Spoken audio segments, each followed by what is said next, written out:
안녕하세요. 저는 딸기 만두 소리책 딸입니다. 오늘 엄마가 읽을 책은 당신에게 일시 정지를 권유합니다. 작가 김종관, 출판상 회화동입니다. 낭독을 허락해 주신 회화동 출판사 선생님 고맙습니다.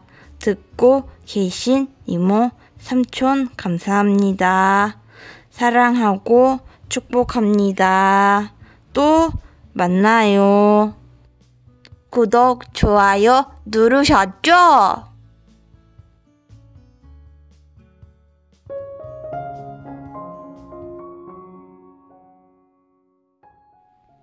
안녕하세요. 저는 딸과 함께 책 읽는 엄마 소리책입니다. 오늘 제가 읽을 책은 해화동 출판사의 당신에게 일시 정지를 권유합니다. 작가 김종관. 작가인 김종관님은 여행을 좋아하고 해넘이를 좋아하는 병원에 가면 흔히 볼 수 있는 의사입니다. 당신 곁에서 어렵지 않게 찾을 수 있는 평범한 사람이라고 본인을 소개합니다. 우리는 잠깐의 쉼을 얻기 위해 여행을 떠나기도 합니다. 여행에서 놓고 온 가벼운 마음으로 혹은 가득 담아온 뿌듯한 자존감으로 또 하루하루를 살아갑니다. 오늘 이 책은 그런 가벼운 마음이든 무거운 마음이든 혹은 단단해진 마음이든 그런 마음이 들 때 잠시 쉬어갔으면 하는 여러분에게 권합니다. 오늘의 책을 다 읽어드릴 순 없겠지만 들으시는 동안 다 비슷하구나, 비슷한 삶을 살아가고 있구나 하고 느끼셨으면 좋겠습니다. 당신에게 일시정지를 권유합니다. 저의 경험과 생각을 책으로 낼 수 있겠다고 고려해 본 적이 없었습니다. 여행을 좋아하는 저에게 글을 써보라고 가끔 농담 섞인 얘기를 해주시는 걸 듣긴 했지만 의례 예의를 차리는 말들이었습니다. 다른 사람들처럼 인생이 바뀔 만한 대단한 여행을 하진 않았습니다. 그래서 제 생각과 생활을 책으로 만들어보자는 제안에 당황했습니다. 가장 먼저 나를 드러내는 게 불편했습니다. 스스로 한참 부족한 사람이라고 생각했기 때문입니다. 이렇게 간단한 머리글을 쓰기 위해서도 한동안 시간을 끌고 괜찮다며 나 자신을 다독여야 했습니다. 지금까지 용기를 내어 마주하지 못한 나를 돌아보기 위해 노력했습니다. 18년 동안 한국에서 교육받은 저는 자신을 갉아먹으며 살았습니다. 눈앞에 보이는 목표만 바라보고 치열하게 지내오며 느꼈던 건 저 자신이 정작 중요한 걸 채우지 못한 사람이었다는 것입니다. 막상 뭔가를 이루고 나면 행복해야 할 틈도 없이 밑빠진 독을 채우듯 새로운 목표를 찾아냈습니다. 그 과정이 즐겁지 않았기에 항상 일탈을 꿈꿨습니다. 나를 돌아볼 시간은 없었고 그래서 당연한 듯 진통을 겪었습니다. 잠깐 멈춰야 했습니다. 많이 지쳤다면 잠시 쉬어가도 괜찮습니다. 일상과 거리를 두고 나서야 저를 제대로 바라볼 수 있었습니다. 그제야 제 일상을 사랑할 수 있었습니다. 쉬는 동안 뭘 할지는 각자의 선택입니다. 꿈꿔왔지만 잠시 접어둬야 했던 음악을 할 수도 있고, 새로운 언어를 배울 수도 있고, 타지에서 살아볼 수도 있겠죠. 많은 선택지 중 저는 여행을 택했을 뿐입니다. 쉬어가지 않아도 자신을 알고 행복한 일상을 즐기는 사람들이 부럽습니다. 저는 그렇지 못해 진통을 겪고 멈춰야 했으니까요. 글을 쓰는 시간은 제가 얼마나 부족한 사람이었는지 다시 한번 깨닫는 시간이었습니다. 창피했지만 그럼에도 작업을 계속했던 이유는 과정을 나누고 싶었기 때문입니다. 부족한 제가 일시정지하며 조금씩 바뀌었던 과정을요. 물론 저는 갈 길이 한참 남았습니다. 아직도 쉬는 날이면 문득 정체모를 두려움에 또다시 새로운 계획을 생각할 때도 있습니다. 하지만 옳다고 생각하는 길을 알게 됐으니 조금이나마 경계심을 가질 수 있겠죠. 당신은 분명 더 잘할 수 있을 거예요. 저는 제 일상을 사랑하는 이유를 셀 수도 없이 많이 말해줄 수 있는 사람이고 싶습니다. 저의 시간에서 스스로 일시정지 버튼을 누른 지 조금 바뀐 새로운 제 바람입니다. 당신도 일시정지가 필요한 순간에 부디 그럴 수 있기를 바랍니다. 우리가 그래서 다시 나아갈 수 있기를 바랍니다.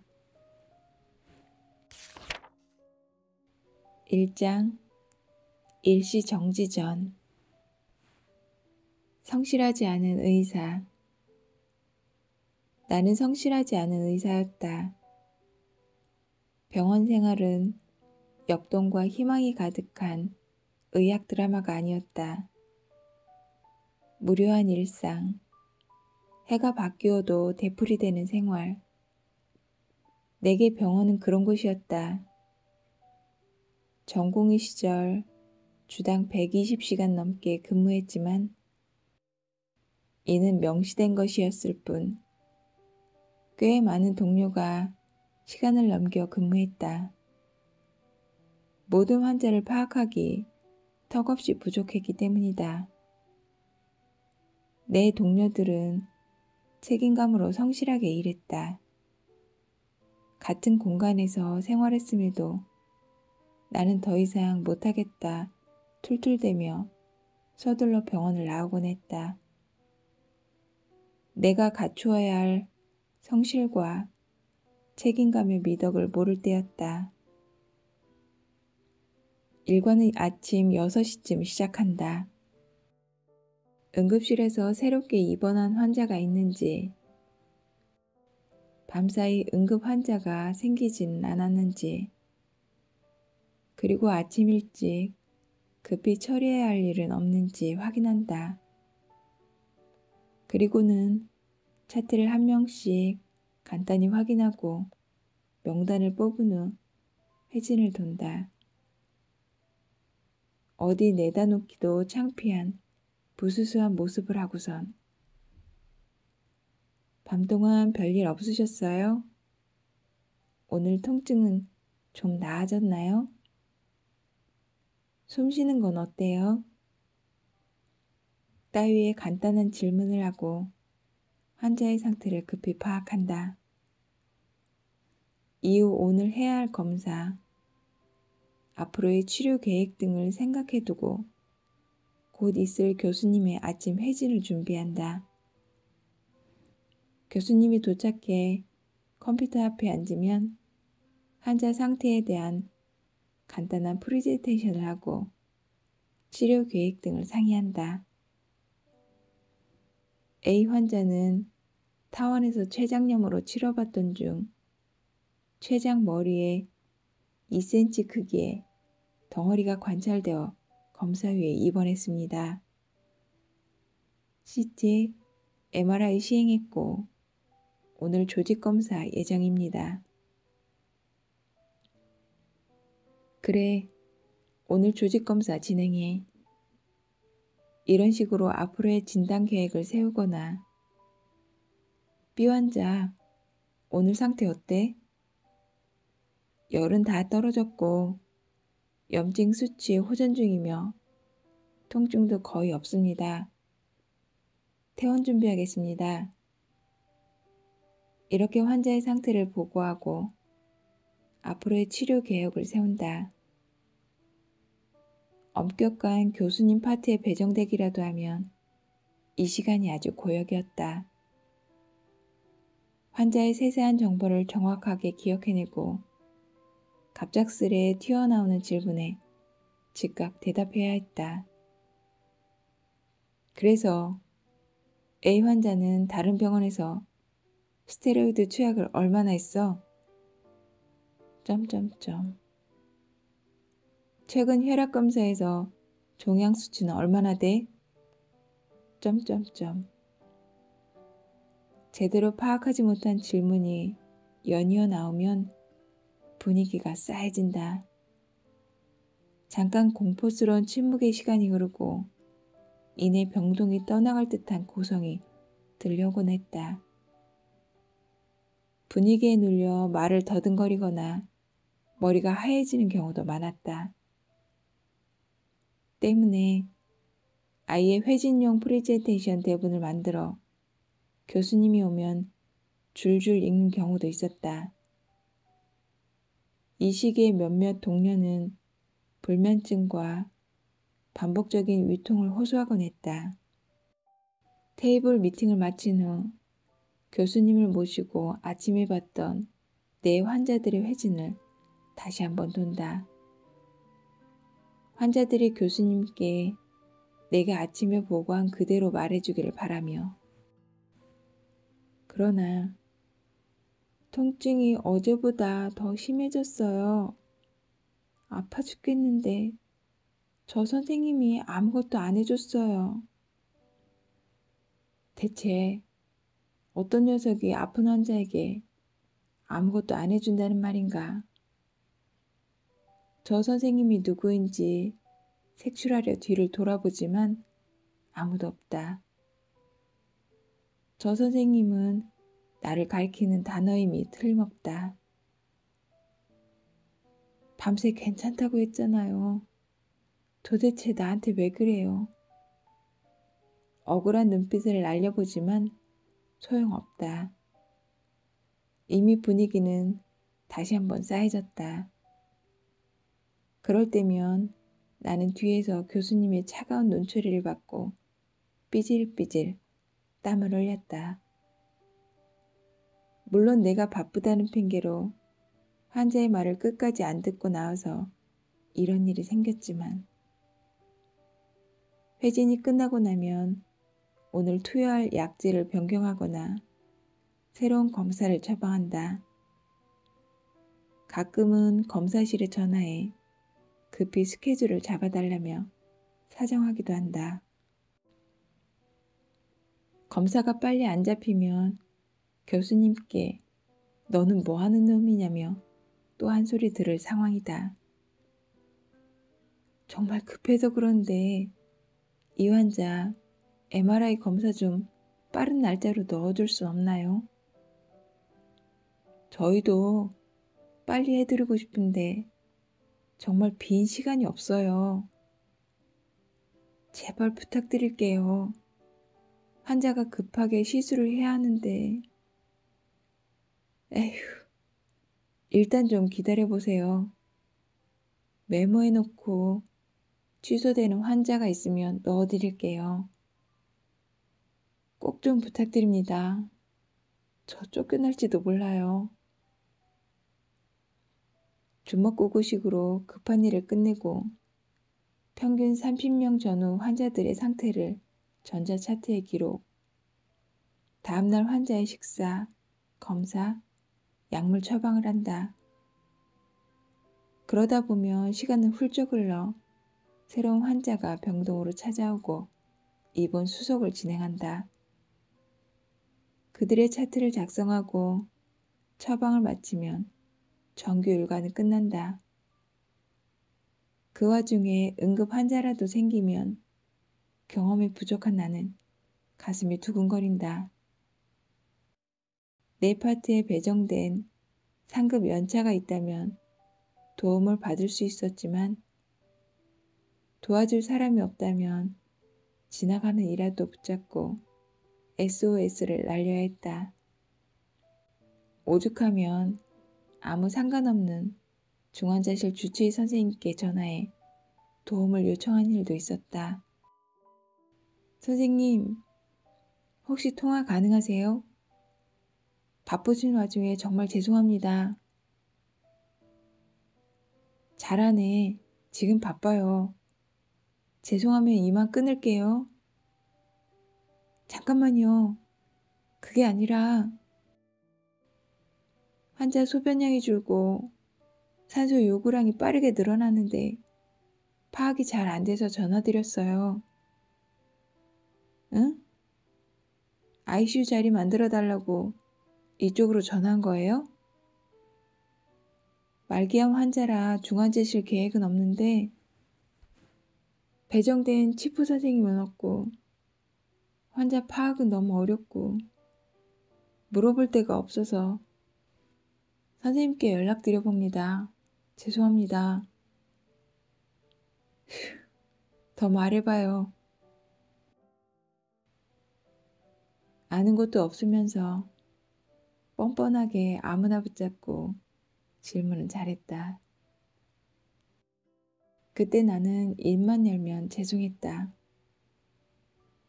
정규 시간까지 무사히 기존 환자들의 처방이 마무리되면 그나마 다행이다. 그렇지 못했다면 오늘도 정시 퇴근은 어렵겠다며 한숨을 쉬곤 했다. 정규 일과를 끝냈다고 한들 내가 환자에 대해 잘 알고 있는 것은 아니다. 내 환자 전부를 충분히 파악하기 위해 한참 모자란 시간이다. 게다가 정규 근무 시간에 이어 시작되는 야간 당직은 하루 걸러 한 번씩 찾아왔다. 일요일, 공휴일, 명절 등 쉬는 날은 따로 없었다. 휴가의 모든 날 출근했다. 휴일이라고 내 환자들이 병원에 없는 것은 아니었기 때문에 나도 항상 병원에 있었다. 나 같은 톱니바퀴 따위.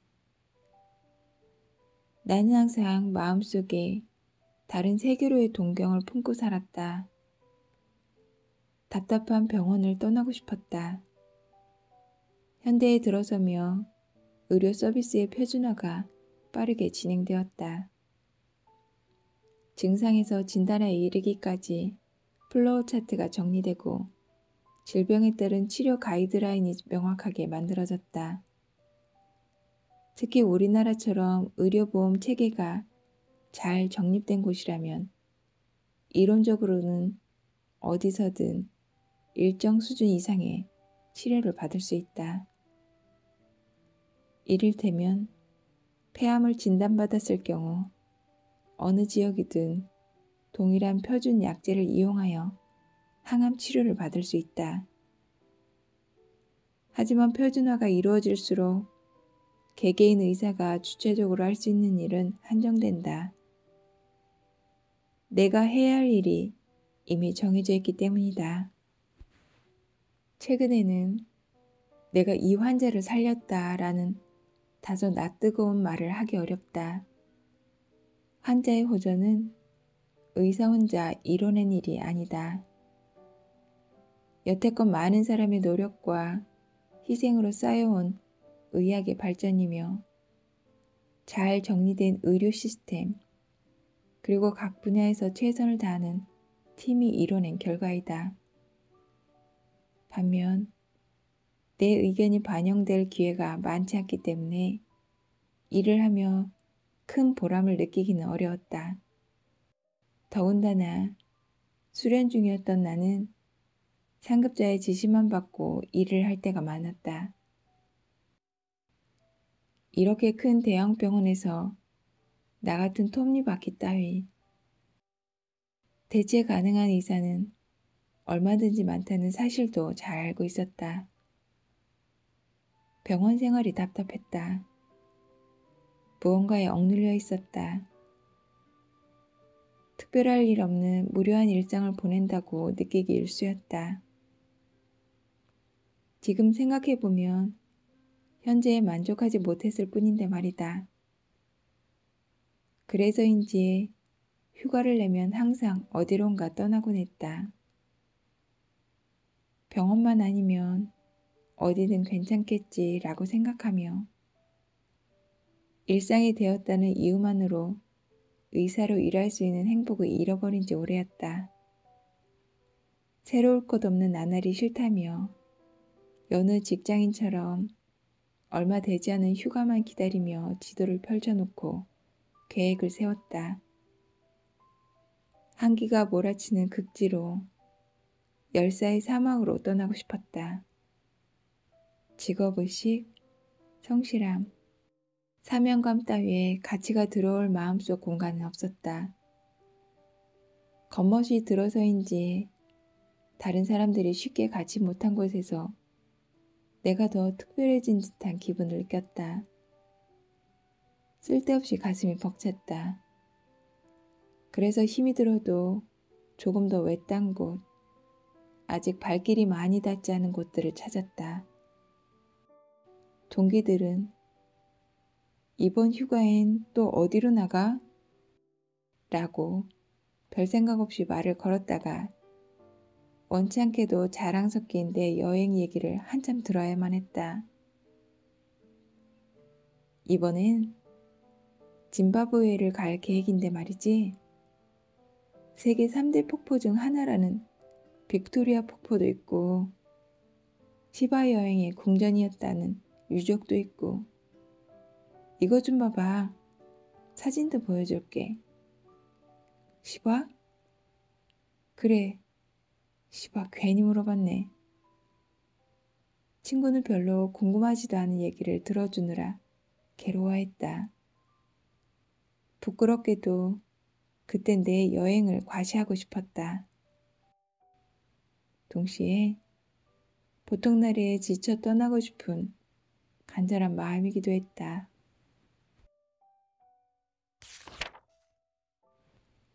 포기할 것, 포기할 수 없는 것.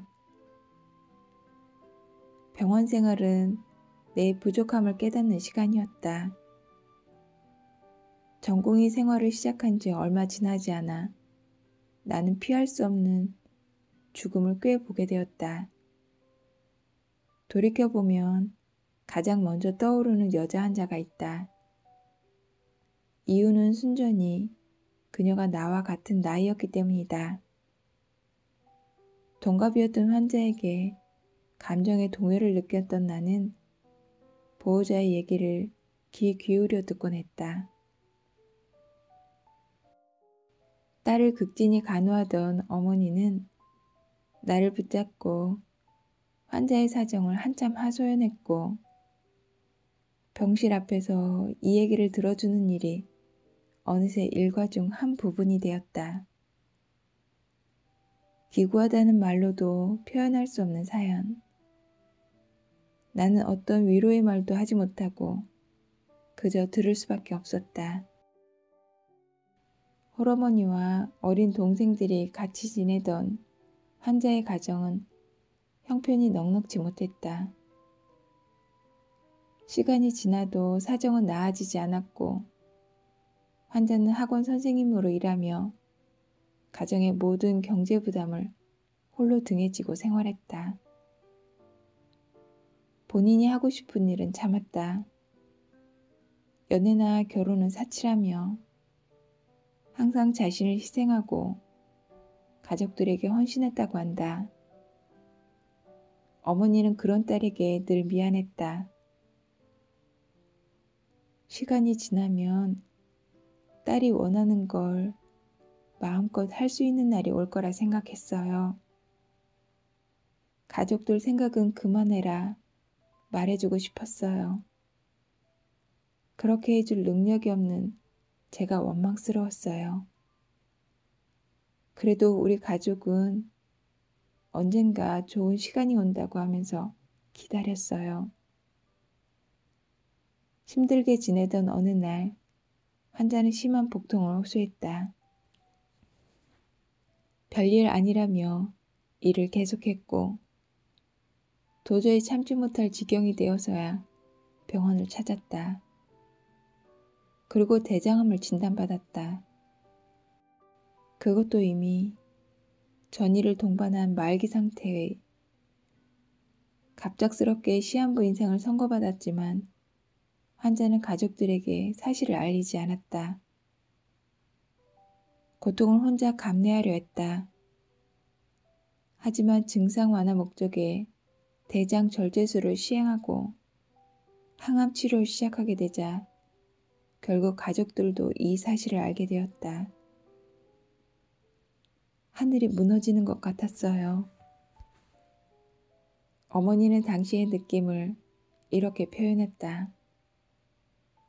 간절한 마음으로 고식적 항암 치료를 시행했지만 대장암은 차도를 보이지 않았고 계속 악화됐다. 가족 내 유일한 수입원이던 딸이 일을 그만두자 가세는 더 기울어갔다. 급기야 딸의 치료비를 대기 위해 사채를 끌어다 쓰기에 이르렀다. 어머니의 하늘은 정말 무너져갔다. 시간이 지나자 소장으로 전이된 종양이 커져 장폐색이 발생했다. 입으로 먹는 음식은 종양에 막힌 장관을 통과하지 못하고 구토를 유발했다. 정체된 음식물과 가스를 제거하기 위해 코를 통해 비유관을 삽입했다. 내가 환자를 처음 만난 건 이 시기였다. 우리는 장루 수술을 권유했다.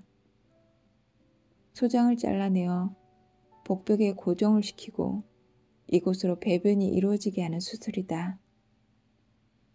암은 치료하기 어려운 상태였지만 환자가 호소하는 폐색 증상에 호전을 기대해 볼 수 있었다. 수술 권유에 환자가 답했다. 지쳤어요. 이제 힘든 건 안 할래요. 별 차도 없이 계속되는 치료에 환자가 많이 지쳐 있었다. 결국 장로 수술은 포기했다. 입으로 음식을 섭취할 수 없었기 때문에 완전 비경구 영양법으로 수액만 유지하기로 했다. 그녀는 고도 영양 불량으로 점점 야유어갔다. 경험이 많지 않았던 나도 한 가지는 분명히 알 수 있었다. 환자의 임종이 얼마 남지 않았음을. 어느 날 하루하루 근근히 버티던 환자가 고열과 복통을 호소했다. 당시 경험이 없던 나는 불안한 마음에 일단 CT를 찍었다. 내가 놓치고 있는 무언가를 CT가 알려주겠지. 검사를 시행하기 전 예상되는 문제와 치료를 먼저 생각해 뒀어야 했지만 당시 내게는 그럴 능력이 없었다. 내가 부족했다. 항상 자상한 모습만을 보여주던 교수님은 다음날 내가 시행한 CT를 보고 차갑게 한마디 하셨다. 그래서 뭘 더 해줄 수 있었는데 정말 그랬다. 암은 더 이상 손쓸 수 없었다. 환자는 이미 임종 과정에 있었다. CT를 찍는다고 해서 새롭게 얻을 정보가 없었을 뿐만 아니라 환자에게 도움이 될 만한 이유 조치도 없었다. 아니, 조치가 있었다고 한들 임종 과정에 있는 환자를 구하지 못했을 것이다. 나는 환자를 더 지치게 만들었다. CT를 찍는다며 조영제 투여를 위해 주사를 찔렀다. 검사를 위해 간혹이 힘든 몸을 쉴 새 없이 움직이게 했다. 의학적이지도 그렇다고 윤리적이지도 않은 내 죄책감의 표현이었다. 절박했던 환자와 보호자에게 내가 환자를 위해 이만큼이나 노력하고 있다는 액션을 취하고 싶었는지도 모르겠다. 전공의 생활을 시작하고 주치의로서의 벌써 몇 달을 보냈지만 여전히 나는 환자를 도울 준비가 되어 있지 않았다. 그때는 환자에게 항상 무엇인가 해줘야 한다고 믿었다. 어설프게라도 알고 있는 지식을 총동원해서 그것이 환자가 원하는 바인지는 중요하지 않았다. 심한 통증을 호소하던 환자는 차도가 없는데도 계속되는 검사와 시술에 지쳤다. 그리고 옆에서 슬퍼하는 어머니를 보며 괴로워했다. 어머니도 하루하루 상태가 악화되는 환자를 보며 무너져갔다. 할 수만 있다면 우리 딸 대신 내가 죽고 싶어요. 내가 죽어야 하는데. 그러나 어머니는 환자 옆에 설 때만큼은 금세 마음을 다잡았다. 따뜻한 미소를 잊지 않으려 애썼다. 힘들어하는 모습을 환자에게 보이지 않으려 노력했다. 본인의 가슴이 찢어지면서도 어머니는 애써 웃으며 딸의 머리를 가지런히 빗겨주었다. 환자는 그런 어머니를 보며 옅은 미소를 지었다. 그 모습은 참 슬퍼 보였다. 어머니를 보고 나는 반성했다. 그녀는 임종을 앞둔 딸을 위해 뭘 해야 할지 진심으로 고민하고 행동했다. 반면 도움을 주려던 의도와 다르게 나는 오히려 환자를 힘들게 만들었다. 그저 내가 의사이기 때문에 해야 할 의료 행위를 했을 뿐 환자를 돕기 위해 어떻게 해야 할지 진심으로 고민하지 않았다. 내가 해야 할 일을 잘못 생각하고 있었다. 아니, 진지하게 생각해 본 적도 없었다. 내가 해줄 수 있는 일을 다시 생각해야 했다. 내 어설픈 지식은 넣어두었다. 환자가 원하는 게 무엇일까 먼저 고민했다. 검사와 치료를 강요하지 않기로 했다. 얼마 남지 않은 환자의 삶을 붙잡으려 애쓰지 않기로 했다. 이제는 환자가 포기해야 할 것, 그럼에도 불구하고 포기할 수 없는 것을 명확히 구분해야 했다. 남은 생을 연장하려 했던 노력을 가장 먼저 포기했다. 지금까지 암과 싸웠던 그녀는 지기만 했다. 투병 기간 동안 환자에게 시행했던 많은 검사, 항암 치료는 효과가 없었고 오히려 환자를 지치게 만들었다. 이 과정에서 그녀가 소중하게 여겼던 것은 한 번도 존중받지 못했다. 의료진에게는 고려의 대상이 아니었다. 포기할 수 없는 일은 환자가 삶의 여정을 정리할 시간이다.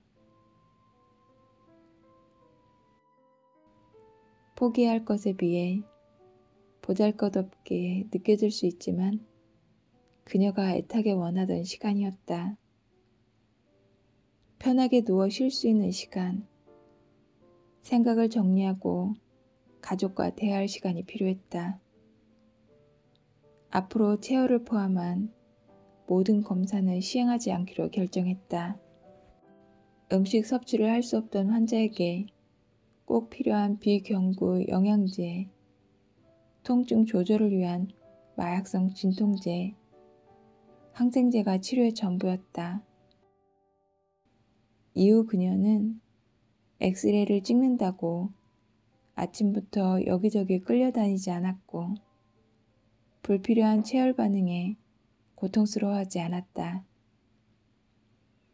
다른 사람이 볼 땐 고통 가득한 삶이었을지 몰라도 마지막 순간 그녀는 본인의 삶에서 의미를 찾으려 노력했다. 그리고 가족들이 지켜보는 가운데 2013년 광복절에 사망했다. 내 기억에 가장 크고 슬픈 울음소리가 들렸다. 어려운 말을 어렵다고 하지 못한다면, 죽음을 앞두고 연명치료 여부를 결정하는 환자 앞에서도 나는 여전히 부끄러운 모습이었다. 죽으려면 혼자 죽으란 말이야. 더 살고 싶다고. 네가 뭔데 나더러 죽으라는 거야. 고개를 푹 숙이고 몸이 건조하게 쌓인 일을 처리하던 어느 날 병동이 떠나갈 듯한 고함이 들려왔다. 소동을 부리는 사람이 내 담당 환자가 아니길 간절히 바라며 고개를 들었다. 눈에 펼쳐진 광경은 나를 질겁하게 만들었다. 내 환자와 그의 아내가 서로 멱살을 잡고 싸우는 중이었다. 이 환자는 말기 폐암으로 투병 중이었다. 항암 치료에 반응하지 않은 폐암은 림프관성 전이까지 동반되어 심한 폐 기능 저하를 초래했다. 환자는 인위적인 산소 공급 없이 한 발짝 움직이기 힘들 정도로 심한 호흡곤란을 호소했다. 산소 마스크를 하고 있어 걷는 것은 물론 일어나는 것조차 어려워했던 환자였다. 그런 그가 아내와 소리를 지르며 다투고 있었다. 몇 시간 전 나는 환자와 아내에게 그동안의 경과와 예상되는 불량한 예후를 설명했다. 그리고 앞으로의 치료 방향을 상의했다. 암은 빠른 속도로 악화되어 폐 기능이 점차 감소하는 중이었다. 곧 본인의 호흡만으로 생명을 유지하기 어려울 때가 올 것이었다. 중환자실에서 기도 삭간 후 기계 호흡을 통해 인위적으로 호흡을 유지해 줄 수는 있었다. 하지만 고비를 넘긴다 하더라도 암은 계속 악화될 것이기에 큰 의미를 두기 어려웠다. 말 그대로 연명치료, 기도 깊게 들어간 관, 그리고 기계호흡에 수반되는 고통을 받으며 결국 의식을 잃은 채로 삶의 마지막을 보낼 가능성이 크다. 앞으로의 치료 방향이란 결국 기계호흡, 심폐소생술 등을 포함한 연명치료 시행 여부를 의미했다. 이런 상황에서 의료진은 연명치료를 받지 않도록 추천한다. 이길 가능성 없는 싸움을 계속하는 것보다 편안하게 삶을 정리할 시간이 필요하기 때문이다. 환자, 그리고 투병 과정을 옆에서 오랫동안 지켜본 보호자는 대개 이 생각에 동의한다. 그러나 내게는 표면에 드러난 이유 외에도 개인적인 이유가 더 있었다. 연명치료 거부가 생명에 대한 내 무거운 책임감을 조금 덜어주었기 때문이다. 생사가 오가는 순간에서 내가 올바른 치료를 하고 있는지, 혹시 실수는 없는지 늘 생각해야 했다. 항상 긴장하고 집중하는 데서 오는 피로감이 상당했다. 그러다 보면 다른 환자들에게 소홀해지고 있어서는 안 될 실수도 한다. 뿐만 아니라 환자를 살리지 못했을 경우 혹시나 모를 법적 책임을 생각하지 않을 수 없다. 사람의 생명을 다루는 데 있어 이런 개인적인 이유가 개입하다니. 지금 생각해보면 창피하지만 그때는 그랬다. 내가 의사로서 한참 부족할 때였다. 당시 나는 환자 보호자와의 긴 면담이 부담스러웠다. 의사로서의 경험과 지식이 많지 않았기 때문이다.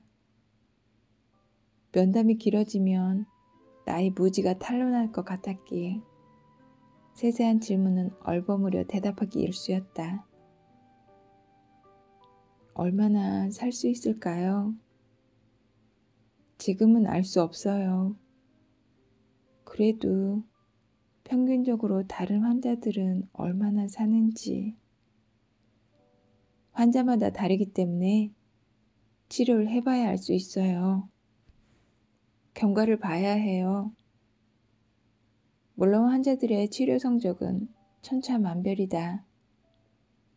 다만 나는 환자와의 깊이 있는 대화를 회피했을 뿐이다. 돌이켜보면 이 환자에게도 이전부터 충분한 설명을 하지 못했을 것이다. 오전, 오후, 짧은 회진 시간에 오늘 숨 쉬는 건 어떠세요? 폐렴이 있어서 항생제 치료를 하고 있으니 조금 기다려 봅시다. 하는 등 당장의 문제만 얘기했다. 폐암의 악화 경과에 대해 앞으로의 치료 방향에 대해서 제대로 말하지 않았다. 바쁜 일이 많다는 핑계를 대고 그렇게 대뜸 연명치료 여부를 결정해보자 했던 내 말의 환자는 당혹스러웠을 것이다. 현재는 연명치료에 대한 사전 의향서를 가급적 의식 있는 환자가 직접 서명하도록 원칙이 생겼다.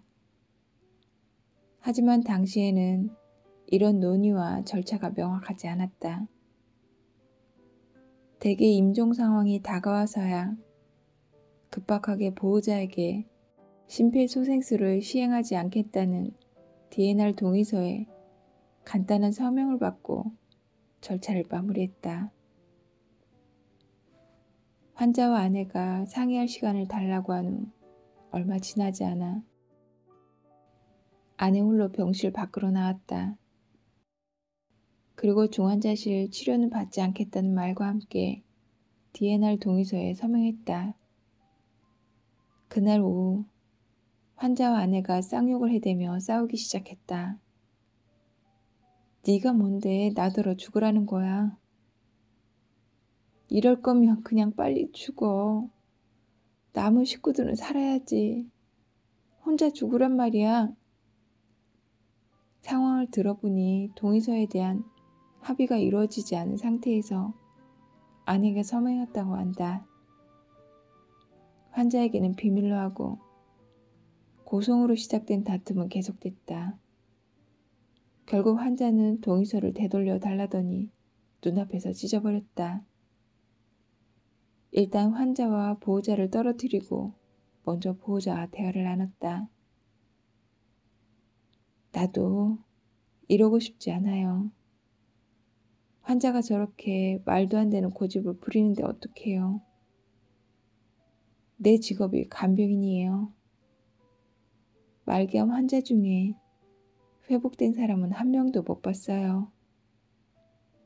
연명치료로 남편의 삶이 연장되고 암이 좋아질 수 있다면 빚을 내서라도 하겠어요. 하지만 그렇지 않잖아요. 딸과 함께 사는데 형편이 어려워요. 지금까지의 치료비를 감당하기도 벅차요. 무의미한 연명치료로 중환자실 비용까지 내야 한다면 우린 어떻게 살아요? 이어 환자와 대화를 이어갔다. 살고 싶어요. 나를 포기하지 마세요. 얼마 못 산다는 건 나도 이제 알겠으니 그만 말해요. 조금이라도 더 살고 싶어요.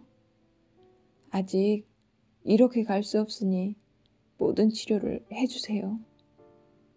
돈이 얼마가 드는지 상관없어요. 숨을 못 쉬면 인공호흡 치료도 해주세요. 심장이 멈추면 심폐소생술도 해주세요. 치료를 안 해서 사망한다면 남은 친척들을 통해 법적 조치를 취할 거예요. 죽음을 앞두고 바다 끝까지 떨어진 환자와 보호자를 마주하게 됐다. 감당하기 어려웠다. 눈앞에 쌓인 일도 처리하기 버거웠던 나는 해결해 보려는 노력은 감히 생각지도 못했다. 부끄럽게도 혹시 있을지 모르는 법적 책임을 피하기 위해 자기 방어의 의무 기록을 남기기 바빴다. 환자와 보호자에게 현재까지의 경과 및 불량한 예우를 충분히 설명함. 주 보호자인 아내가 DNR 동의서에 서명하였으나 환자 본인의 거부 의사로 폐기함. 말기 폐암 상태로 연명치료가 무의미함을 수차례 설명하였으나 환자와 보호자 간 합의가 이루어지지 않은 상황임. 내가 취한 행동을 방어적으로 써넣었을 뿐 이 사태를 해결하는데 하등 도움이 되지 않는 기록이다. 내가 도울 수 있는 일이 없다고 느꼈다. 환자와 보호자는 며칠을 싸웠다. 결론적으로 복잡했던 이 문제는 비교적 허무하게 끝났다. 환자는 당장의 치료비가 부족하다며 일단 작은 규모의 병원으로 전원을 갔다.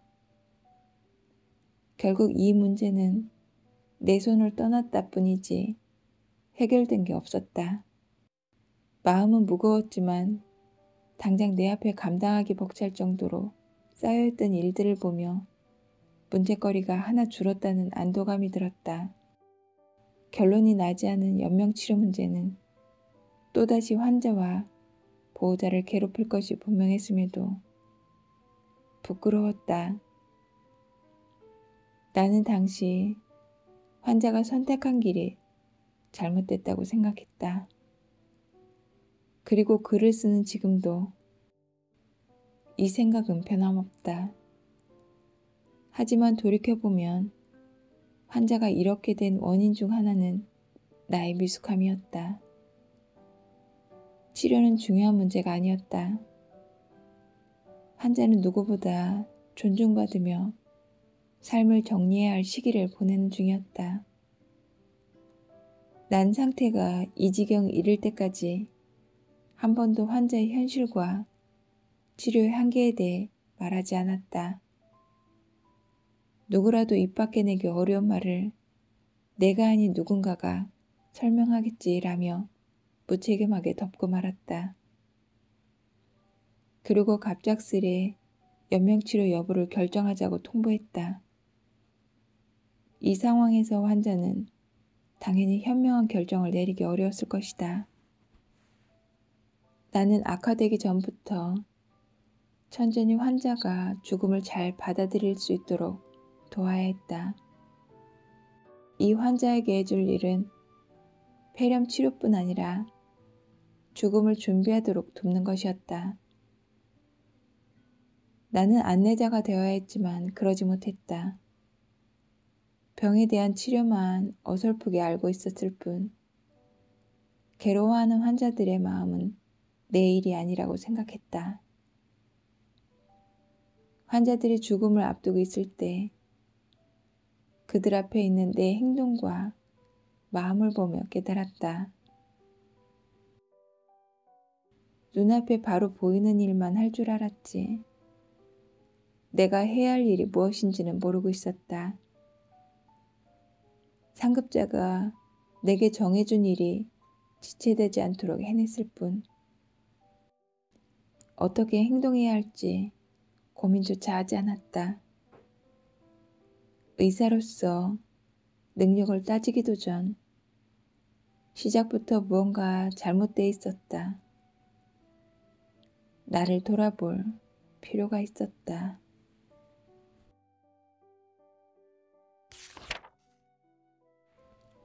에필로그. 멈추기 전 내 삶은 뒤틀려 있었다. 열심히 살았고 내 노력에 보답하듯 원하던 것을 얻었다. 나 스스로 자유롭다며 평가했지만 사회 질서에 순응한 인간일 뿐이었다. 원했던 것은 진정 내가 자유롭게 선택한 것이 아니었다. 나는 내가 진심으로 어떤 것을 좋아하고 원하는지 모르는 사람이었다. 나를 앞으로 내밀던 분발과 노력의 슬로건, 감내해 했던 현재의 희생은 당연한 것이 아니었다. 시간이 흐르자 결국 바닥을 보였다. 애초에 차 있는 게 많이 없었기에 빠르게 바닥을 볼 수 있었던 것인지도 모르겠다. 이후에 어쨌든 내게는 다행이었다. 뒤틀린 내 상태를 인식할 수 있었다. 나를 일시정지로 이끈 건 뭔가 잘못됐다는 인지였다.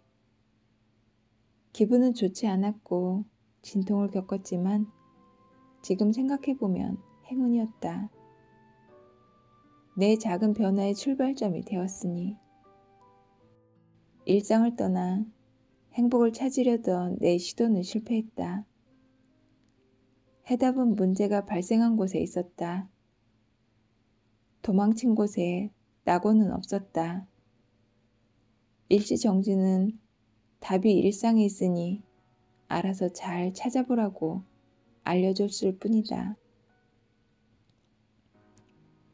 나에게 숙제를 하나를 남겨줬다. 이 책은 나의 성장에 관한 지극히 개인적인 이야기다. 오지 않은 앞날을 생각하는 습관을 버리고 욕심을 내려놓는 이야기. 나의 일상을 사랑하겠다는 이야기. 내게 주어진 일을 제대로 하겠다는 이야기다. 다소 고리타분하다. 심지어 앞뒤가 맞지 않는다. 일을 제대로 하겠다며 욕심을 비우고 계획을 줄인다? 모순되는 이야기일 수 있다. 그래서 내 고민은 아직 진행형이다. 계획을 줄이고 욕심을 비우고 앞날에 대한 걱정을 비운다고 대충 산다는 건 아니다. 나를 착취하며 살고 싶지 않을 뿐이다. 내게 맡은 일을 잘 해내고 싶고 무엇보다 누군가에게 도움이 되는 사람이 되고 싶다. 나로 인해 세상이 아주 조금이라도 더 나은 곳이 된다면 좋겠다. 눈 가리개를 하고 앞으로 달리던 시절보다 훨씬 나은 사람이 되지 못했다. 사는 게 뭐 있겠어? 이렇게만 살면 돼. 라는 식의 멋진 확신은 내게 없다. 가끔 앞날이 두려울 때도 있다. 그 와중에 진정 좋아하는 것을 조금씩 찾아가는 중일 뿐. 이제 내가 원하는 것들로 나의 시간을 채울 차례다. 돈을 벌어 집을 사고 더 큰 차를 사고 대출금을 다 갚고 안정을 이룬 후에야 비로소 행복을 찾을 수 있는 건 아니다. 누구나 다 아는 사실을 나는 1년의 여행을 하고 나서야 알게 되었다. 지금까지 만족하지 못하며 지낸 시간이 억울하진 않았다. 지금이라도 다행이다. 주어진 것들에 만족하는 연습을 하고 이 낯선 행복에 익숙해지려 한다. 지금 여기에 행복에 일시정지로 내가 바뀌진 않았지만 부족한 나를 마주했기에 의미 있는 시간이었다. 내가 어떤 사람인지 알게 되었다. 목적지를 가르쳐 줄 수는 없어도 삶의 중요한 분기점마다 내가 향해야 할 곳을 알려주는 나침판이었다. 이제는 남들이 우르르 몰려가는 길에 휩쓸리지 않고 다른 길을 선택할 수 있다. 갈림길에서 나는 과감히 선택했다. 높은 지위, 풍족한 재산보다 자유로운 시간의 가치가 더 존중받는 길을, 나 스스로 만족하며 걸을 수 있는 길을, 타인의 인정이 없더라도 실망하지 않을 것이라는 나에 대한 믿음이 있었다. 내가 지금껏 걸어온 길에 대한 반성, 일시정지의 경험은 나의 방향타가 되었다. 지금은 이걸로 충분하다. 나의 방향을 따라 갈림길마다 크고 작은 결정을 내리며 나는 나아갈 것이다.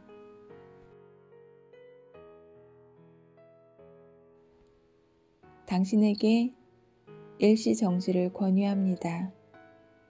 오늘은 여기까지입니다. 끝까지 들어주신 여러분 고맙습니다.